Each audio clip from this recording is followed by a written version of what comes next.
I couldn't help him. Naturally not. He was mine. I knew how to help him. I could. You didn't. You couldn't. I tried. I would say you will. Oh, right. I failed him. Did you know that some of your favorite legends from old Hollywood had no children? They had fame, fortune, and success, but no kids. She's just dumb. Always falling in love with some man just because he's good looking.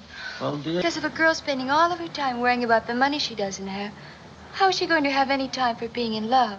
This was something they missed throughout their lives. Why didn't they have children? Who chose not to? And who simply wasn't lucky enough?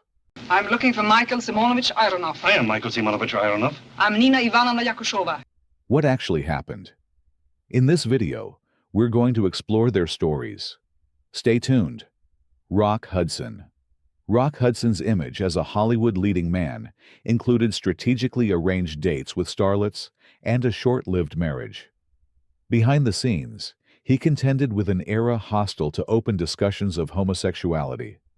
In such a climate, starting a family or acknowledging any serious intention to have children would have been near impossible without risking a career-ending scandal. His studio, Universal International, and his agent worked hard to maintain a strict public persona that highlighted his masculinity and attractiveness to women, a narrative that left little room for genuine romantic transparency. He briefly married Phyllis Gates, who worked for his agent, in a bid to dispel rumors about his private life. The union generated considerable publicity at first, but cracks soon became evident. Close associates described it as a strategic move, essentially a studio-orchestrated arrangement to quash talk that could threaten his box office appeal. Gates later filed for divorce, citing mental cruelty, and there were no children involved. After the breakup, Hudson did not remarry, and the industry's silence about his actual identity persisted. Colleagues who suspected the truth generally kept quiet, understanding the professional stakes. Hudson showed no public inclination to adopt or conceive a child, and the speculation about fatherhood never gained traction. The demands of a film career, along with the pressures to stay closeted, contributed to this. His personal life remained carefully compartmentalized. Interviews rarely touched on future plans for a family, and if asked, he would offer polite, vague answers about focusing on his work. Fans, fixated on his romantic on-screen pairings, especially in comedies with Doris Day, expressed more interest in shipping him with leading ladies than in questioning whether he wanted a child. That focus on his star image kept deeper inquiries at bay. As he entered the 1970s, he transitioned from leading man roles to television work. Yet his personal circumstances saw little change. He had close friendships with a handful of industry figures, but none of these relationships pointed toward having a child. Hudson's later years were defined by the onset of AIDS, a disease still widely misunderstood at the time. Once his diagnosis became public, it shocked many who had believed the press releases about his personal life.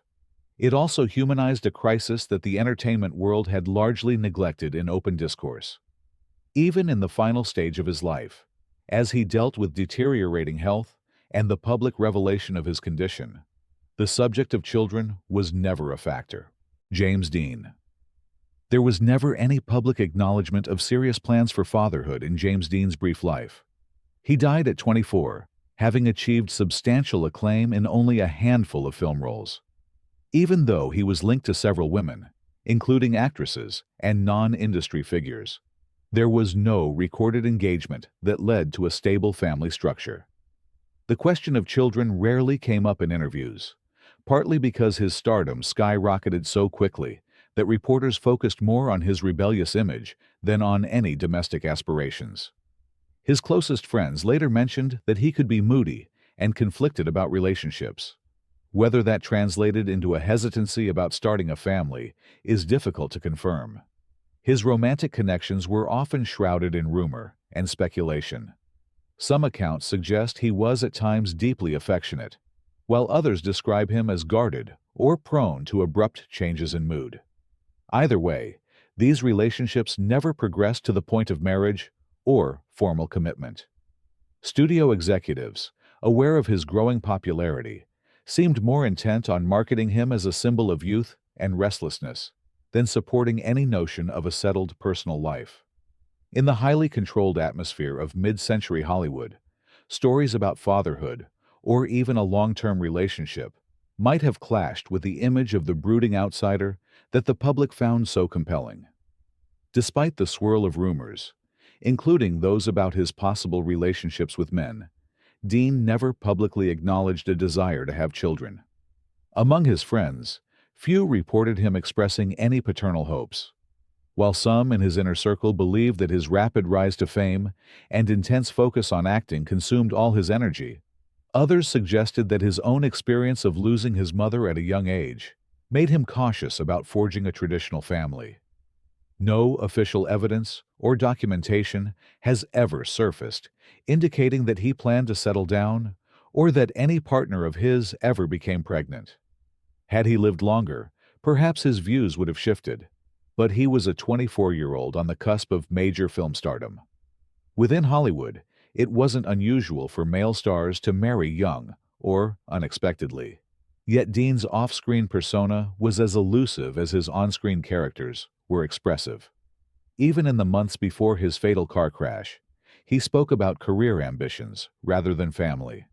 He purchased his Porsche 550 Spyder and participated in racing events, devoting his time to these high-adrenaline pursuits instead of any semblance of domestic life. Marilyn Monroe. Marilyn Monroe longed for a stable family life, even though her public persona revolved around glamour, sensuality, and bright Hollywood stardom. She was married 3 times, first to a local acquaintance from her teenage years, then to baseball legend Joe DiMaggio, and finally to playwright Arthur Miller. Each marriage arrived with its own set of hopes and pressures, but she never carried a child to term. Multiple miscarriages reportedly left her devastated, an emotional burden that compounded her other struggles with prescription drugs and overall mental health. Her second marriage to Joe DiMaggio seemed from the outside like a union of American icons, the bombshell star and the revered athlete. Behind closed doors, their relationship was strained by jealousy, conflicting desires for privacy, and the demands of their respective careers. The frustration over her roles and the intrusion of the media created tensions that overshadowed any attempt they might have made at starting a family. DiMaggio wanted a more traditional home life, but Monroe's contractual obligations, acting classes, and the relentless churn of publicity made that nearly impossible. In her third marriage, to Arthur Miller, the possibility of motherhood seemed more tangible. Here was a man who valued intellectual pursuits and understood the creative spirit. Yet Monroe's personal anxieties escalated. She grew more dependent on medication to cope with stress, insomnia, and the emotional fallout of her earlier miscarriages. Friends believed she yearned to become a mother in the hopes of finding a sense of belonging that had always eluded her. Unfortunately, the stress of her film commitments, the tension in her marriage, and lingering insecurities contributed to another lost pregnancy. Her frustration over this inability to bear children intensified her feelings of inadequacy, especially considering how the media often labeled her as a simple sex symbol, rather than a fully dimensional woman. Throughout her short life, she expressed a wish for normalcy in a world that continually wanted her to remain an object of fantasy. Public statements about her desire to settle down were often overshadowed by scandalous headlines, which rarely delved into the heartbreak of her miscarriages. She sought medical advice to address her fertility issues, but success never came. Meanwhile, tabloids fixated on the glamorous side of her persona, rarely reporting the deeper personal pain she faced. According to some close associates, the loss of potential motherhood was one of her greatest sorrows, a stark contrast to the silver screen image of perpetual allure. Katharine Hepburn. Katharine Hepburn's decision to remain childless intertwined with her lifelong commitment to independence and her deep focus on her acting career. She was married once, and only briefly, very early in her life. Afterward, she did not remarry, devoting much of her time to the stage and screen. Her most famous romantic partnership was with Spencer Tracy, a man who remained legally married to someone else, making any conventional family arrangement impossible from the outset. While the press occasionally pried into her private affairs, Hepburn's famously assertive demeanor typically shut down questions about marriage, domestic duties, or motherhood. She often remarked that she would have made a poor mother, citing her drive for professional achievement as incompatible with the demands of parenting. On multiple occasions, she noted that she couldn't envision balancing a successful film career with raising children, especially given the grueling schedules and high-profile expectations. The studio system at the time expected actresses either to be single and available for publicity or to adopt a serene, maternal image if they married and had children. Hepburn defied these conventions by unapologetically prioritizing her work and personal freedom. Her extended relationship with Tracy spanned decades, yet it involved no plans for children. Since Tracy had his own complicated family life, and Hepburn was steadfast about maintaining her autonomy, the arrangement seemed to suit both parties. She rarely, if ever, discussed whether they considered adopting or having children in secret. The privacy that shrouded their relationship also meant the public was left to speculate.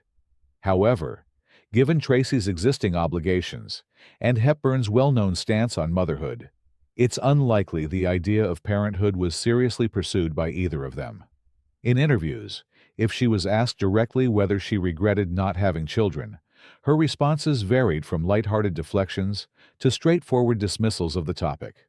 She occasionally joked that she already had enough responsibilities without adding motherhood to the mix, or she explained that her personality didn't align with a nurturing domestic role.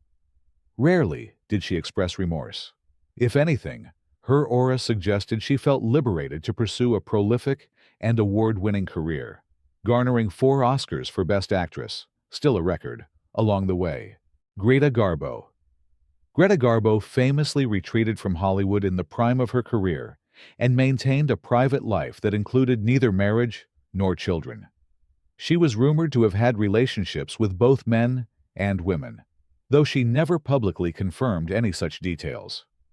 Early on, the film studios tried to craft romantic narratives around her image, but Garbo never seemed interested in fulfilling public expectations for a marriage or a family. She guarded her personal affairs so closely that even close associates were unsure of her deeper intentions. Hollywood gossip occasionally speculated about engagements or hidden partners, yet no serious plans for children emerged from these rumors. When asked during interviews, rare as they were, about her personal life, she either deflected the question or gave ambiguous answers. She expressed discontent with the factory nature of film production and the invasive publicity that came with stardom, attitudes that extended into her private choices.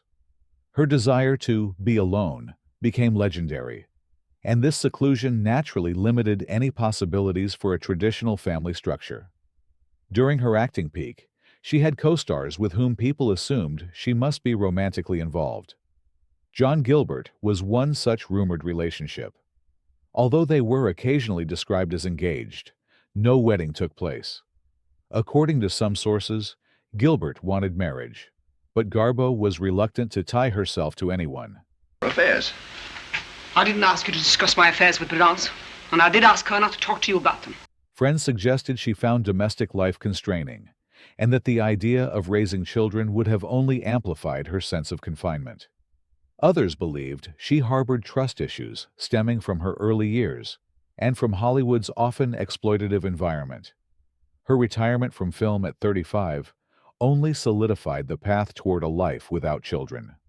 Once she stepped away, she never made a comeback, turning down roles and refusing most invitations to reappear in public. In her reclusive years, she traveled, dined with a select circle of friends, and indulged a passion for art and antiques. There was never an indication that she felt she was missing anything by not having a family.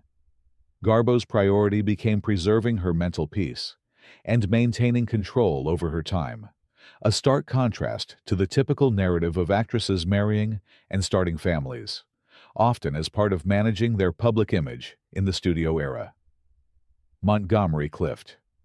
Montgomery Clift was famous for method acting and intensely guarded personal relationships, both of which played a role in his never having children. He avoided long-term public romances, and the traditional expectations of marriage and fatherhood that many leading men fell into at the time were not part of his trajectory.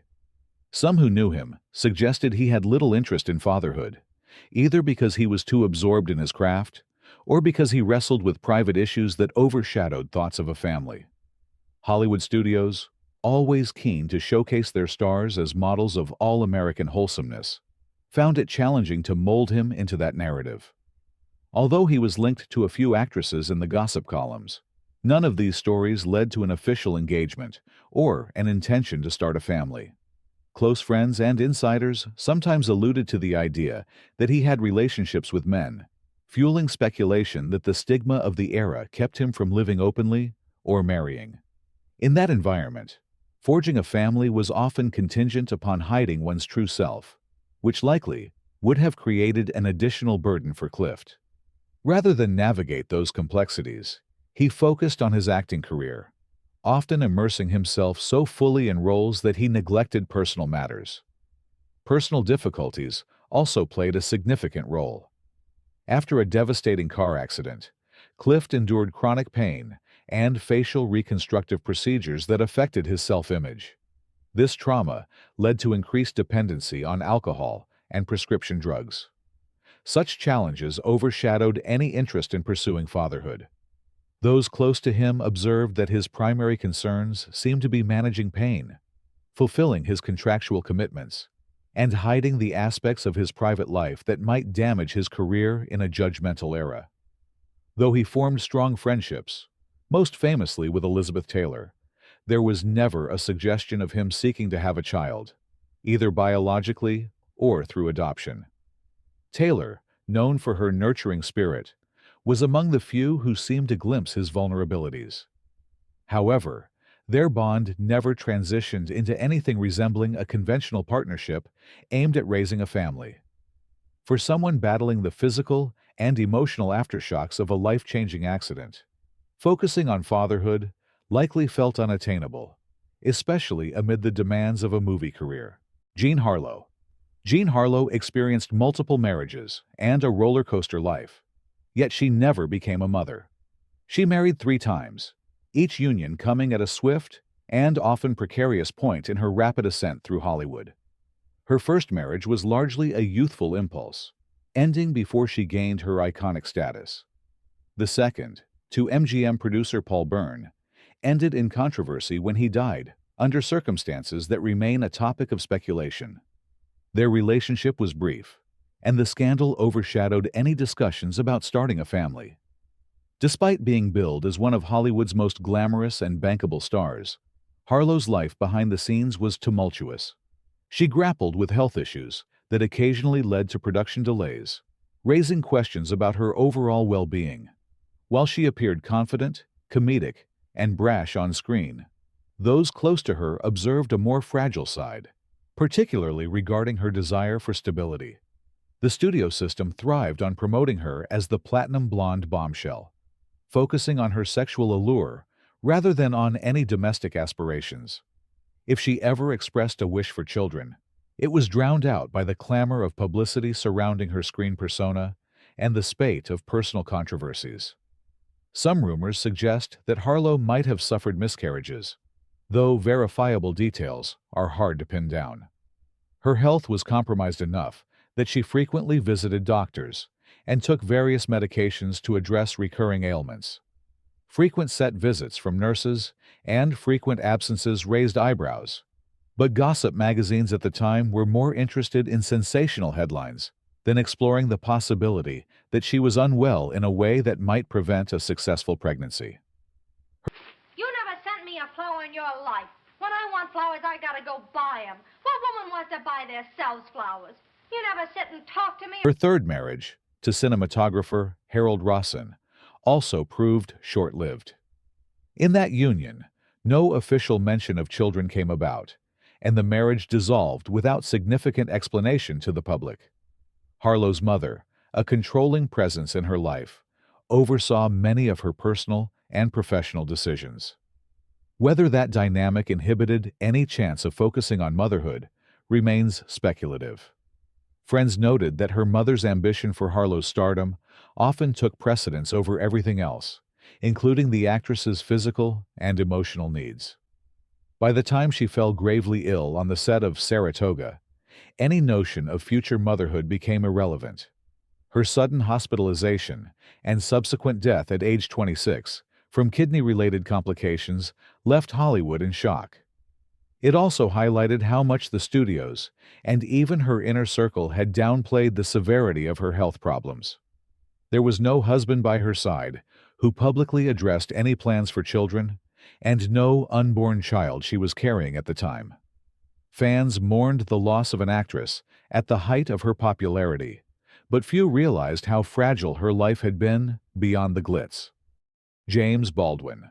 James Baldwin was primarily recognized for his groundbreaking literary work and social activism, rather than any strong involvement in typical Hollywood productions. Yet he did appear in documentaries and a few cameo-like roles where he offered commentary rather than traditional acting. Throughout his varied public life, he never married and never became a father. While the press sometimes fixated on his identity as a prominent writer, the question of children or domestic life rarely surfaced in interviews or public dialogues. He was openly gay in an era when such openness was rare and often met with hostility. This alone would have complicated the question of fatherhood, especially given the time period's legal and societal hurdles surrounding gay adoption or surrogacy. Baldwin also split his life between the United States and France, keeping a somewhat itinerant lifestyle that did not lend itself to the conventional patterns of settling down and raising a family. His romantic attachments, according to those who knew him, were intense but private, and they never involved talk of children in any substantive capacity. Even if he had been interested in fatherhood, the realities he wrote about, racism, poverty, social oppression, occupied much of his emotional and intellectual energy. He often described himself as someone who felt compelled to use his voice to illuminate the injustices of society, which left him with limited bandwidth for domestic aspirations. He formed deep bonds with fellow artists, activists, and friends. Yet none of these evolved into co-parenting relationships or any other arrangement that might include children. When he did talk about future generations, it was usually in a broader societal context, emphasizing collective responsibility rather than personal parenthood. He died without children, and any notion that he might have harbored unspoken wishes for a family remains speculative. The tributes that poured in after his death largely spoke of his impact on American literature and social discourse, not of an unfulfilled desire for heirs. His works, rife with themes of belonging, alienation, and love, stand as a kind of inheritance to countless readers, especially to those wrestling with identity and societal constraints. His childlessness was never portrayed as a missed opportunity in the public eye, perhaps because so few expected a man of his background, in that era, to embark on fatherhood under conditions that allowed him to be fully himself. Instead, his legacy lies in the intellectual and cultural progeny who find inspiration in his writings and interviews, continuing the conversations he once provoked. Liberace. Liberace's flamboyant showmanship and extravagant lifestyle became his public signature, yet marriage and fatherhood never found a place in his personal story. His entire career was built around dazzling spectacle, candelabras on gleaming pianos, bejeweled costumes, and massive Las Vegas productions. There was little room in that image for a traditional family role. Rumors about his sexuality swirled throughout his career, and he steadfastly denied them, even taking legal action against publications that hinted he was gay. He dated women publicly, sometimes playing up the idea of a bachelor searching for the right partner. Yet these relationships never advanced to the point of engagement or any suggestion of starting a family.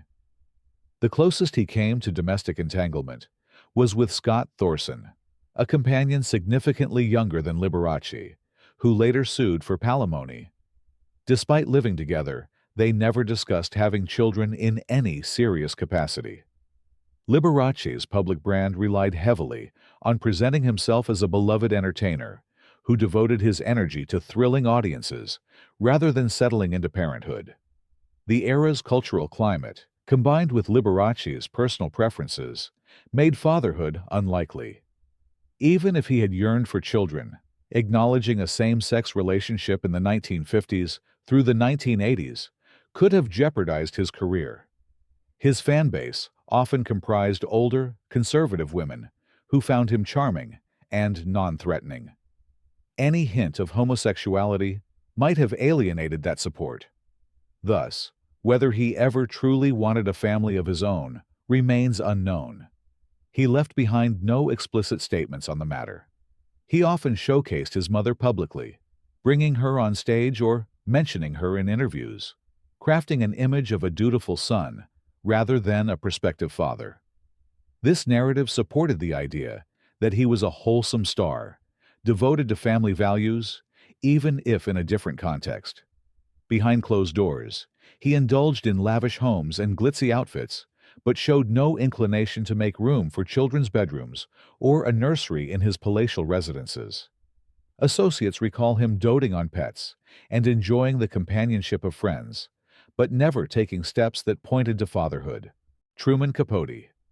Truman Capote's life revolved around writing, socializing, and harnessing the power of celebrity, never dipping into the realm of marriage or parenthood. He was known to attend parties and mingle with high-profile elites, people whose lives he observed and sometimes fictionalized in his work. Yet settling down with a spouse and starting a family never surfaced in any substantive way.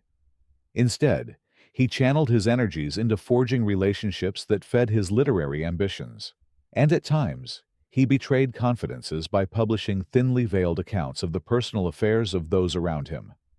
His romantic relationships, mostly with men, remained a matter of gossip rather than public declarations, especially during the height of his fame. The idea of adopting or having children in a same-sex context was not commonly discussed or socially supported in mid-20th century America. Capote, always keen on shaping narratives around himself and others, never wove a story suggesting he wanted to become a father. Instead, he wrote about complexities of human behavior in novels and nonfiction, sometimes exposing the vulnerabilities of his closest friends for the sake of a compelling plotline. Capote's circle of acquaintances included prominent names like Babe Paley, Gloria Vanderbilt, and other socialites, but these friendships were more about literary material and glamorous camaraderie than any push toward conventional domestic life. Had he married a woman, it might have been a marriage of convenience, a notion that occasionally flared up in gossip columns. However, nothing of the sort ever materialized. Given his penchant for drama, if he'd seriously considered having children, likely there would have been rumors about it, or some public mention. But no such speculation took root. His focus later shifted to the true crime realm with In Cold Blood, where he immersed himself in the tragic murder of a Kansas family.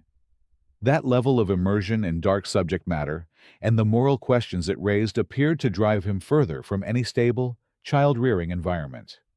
The personal cost of creating In Cold Blood was immense. He reportedly suffered writer's block afterward and struggled with substance abuse. Balancing that with a child, if he'd even been so inclined, would have been a tremendous challenge, and one for which he never showed any readiness. Carole Lombard. Carole Lombard married William Powell in 1931, but their union ended a few years later without children. Her career gained momentum, and she developed a close friendship with ex-husband Powell even after their divorce. She then wed Clark Gable in 1939, drawing massive public interest as he was already a major star. Despite the high-profile nature of this relationship, no pregnancy followed. Some accounts suggest that the demands of their careers, combined with scheduling conflicts, made starting a family challenging. Others believe that Lombard experienced occasional health issues that may have complicated childbearing. although nothing official was ever disclosed. She and Gable discussed having children in passing, but his busy schedule and her comedic film commitments always took precedence. Hollywood gossip columns occasionally speculated about impending motherhood, yet no confirmed reports ever surfaced. Her death in a 1942 plane crash cut short any chance of future children. This tragedy occurred while she was on a war bond tour, further underscoring her dedication to national causes over personal pursuits at that time. In the aftermath, Gable was devastated, fueling rumors that he deeply regretted not starting a family with her. Lombard's estate offered no revelations about hidden pregnancies or fertility struggles, leaving fans to wonder if motherhood might have been part of her post-war plans. She remains remembered as a star whose comedic talent overshadowed the private complexities that prevented her from becoming a mother, ending her life story without a direct descendant. Her childless legacy lingers in Hollywood lore today. Tallulah Bankhead. Tallulah Bankhead's flamboyant persona and bohemian lifestyle left little room for conventional family roles. She did marry actor John Emery in 1937, though they divorced 4 years later without any children. Gossip columns often speculated about her private affairs, focusing on rumored same-sex relationships and her well-documented romances with influential figures from Hollywood and Broadway. While she occasionally mentioned the thrill of maternal instincts, she never actively pursued motherhood. Her attention was directed toward stage successes and film appearances, both of which demanded extensive travel and late-night parties. Bankhead's irreverent attitude made her a magnet for controversy, yet it also meant no stable environment existed for a child. She frequently dismissed the idea of domestic obligations, describing herself as too restless and uninhibited to settle down. Some friends believed her notorious bouts of heavy drinking and substance use contributed to her avoidance of parenthood. She was known for hosting scandalous gatherings that further solidified her image as an eccentric free spirit. Despite fleeting attempts at serious relationships, she felt constrained by the conventional expectations of motherhood. Her health later suffered from the excesses she embraced, further complicating the possibility of bearing or adopting a child. Bankhead's final years were marked by deteriorating physical well-being, overshadowing any residual longing for family life. She died in 1968, leaving behind no children or direct heirs. Fans and biographers concluded that her appetite for spontaneity and indulgence overshadowed any inclination toward parenthood, perpetuating her legend as a childless icon. Her rebellious spirit defied convention. Mae West. Mae West married Frank Zatkus, stage name Frank Wallace, in 1911, but she kept the marriage secret for years, never bearing children during or after that union. She later formed personal and professional relationships with various male co-stars and managers, yet none progressed toward parenthood. Oh, Beulah, Yes, ma'am. peel me a grape. She navigated moral scrutiny from censors who condemned her provocative stage acts in films, focusing on flamboyant performances that left little room for a conventional family. Hollywood insiders often joked that West was married to her career, given her prolific output of plays, screenplays, and starring roles. Her comedic style and boundary-pushing persona aimed to titillate audiences rather than present her as a nurturing figure. Interviewers broached the subject of motherhood, but she tended to respond with clever quips, reinforcing an image that thrived on independence and self-empowerment. She wanted no children, opting to remain the center of attention. Though she had several relationships that lasted multiple years, including one with Chester Rybinski, who later took the name Paul Novak, there was no talk of adoption or biological offspring. West's later life involved a glamorous residence in Los Angeles, social gatherings, and ongoing press coverage, yet no mention surfaced of unfulfilled maternal aspirations. She continued performing well into her senior years, proving that her priority remained entertaining crowds and crafting her legacy rather than settling into a quiet domestic routine. When she died in 1980, She left behind no heirs, forever affirming that her legacy lay solely in her sensational impact on stage and screen. Anna May Wong. Anna May Wong never married or had children, a fact often overshadowed by the larger narrative of her battles against Hollywood stereotypes. She pursued acting from a young age, taking small roles that eventually led to her being typecast as an exotic temptress. Despite these limitations, her international success grew, including work in Europe where she felt more artistic freedom. Though she dated, no serious engagement or partnership emerged that indicated a plan for starting a family. At that time, America's anti-miscegenation laws further complicated any relationship she might have considered with non-Asian partners. Studios also imposed contractual obligations that demanded frequent travel and unrelenting schedules, leaving minimal opportunity for domestic life. Wong commented in interviews about feeling like an outsider, both culturally and personally, which may have contributed to her decision not to marry or have children. She seemed more driven to break racial barriers on screen than to conform to societal expectations of motherhood. Hollywood gossip columns occasionally speculated about her personal life, but rarely mentioned the possibility of children. Friends noted she was focused on forging a path for Asian Americans in an industry that relegated them to marginal roles. By the time she reached middle age, her momentum had slowed due to fewer role offers. But she still did not pursue marriage or adoption. She died in 1961 of a heart attack at age 56, leaving behind no heirs. Her childless status remains an often overlooked detail in the broader conversation about her pioneering Hollywood journey. Thelma Todd.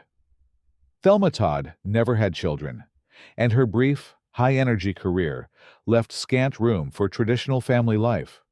She appeared in numerous comedies throughout the late 1920s and early 1930s, often paired with stars like the Marx Brothers. Despite her on-screen success, Todd's personal relationships were riddled with difficulties.